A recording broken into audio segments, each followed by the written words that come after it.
對圓咕碌嘅教育裏面比較重要嘅一環，咩叫自然教育？一啲好山卡拉嘅地方，你話城市裏面就冇咗呢種自然教育咧？唔係嘅喎，佢個五官係開晒咁去感受。Hello，大家好，我係寶儀啊，我就想同大家分享一下咩叫自然教育，因為我發現咧，原來我一路都有做嘅。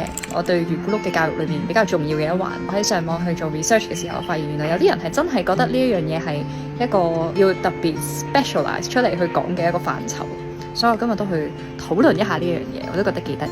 而家原來好多嘅小朋友啦，就有一種叫做自然缺失，因為大家都生活喺一個石屎森林裏面啦。咁可能小朋友成日返學放學，咁佢哋喺學校嘅環境亦都未必係有咁多嘅機會去接觸大自然。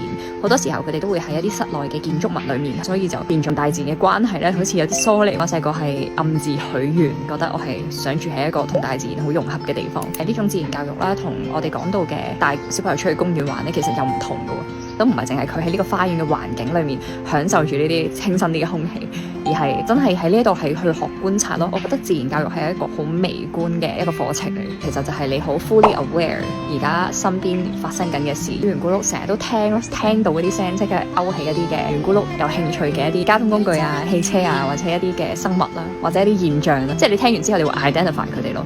咁我覺得喺城市裏面你都會聽到好多。Hello， 做咩你偷睇我拍片？係啊，媽咪拍緊片啊。好，繼續。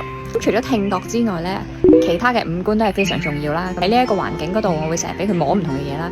如果係自然嘅話咧，就係摸一啲樹葉啊，摸花花啊，可能有狗狗貓貓又摸下啲動物仔啦。咁我覺得其實你話城市裏面就冇咗呢種自然教育咧，唔係嘅喎。我覺得其實個精髓都係一樣，即係你會聞到，哇！呢個地方原來有人煮嘢食，好香喎。呢度好多廢氣，好臭啊。咁我哋快啲行。我都會同圓咕碌去摸石屎啦，摸唔同嘅磚啦，唔同嘅布料啦，其實真係觸感咁樣咯。即係其實係經常性地去調用從你嘅五官嘅一啲 observation 去展開一啲話題。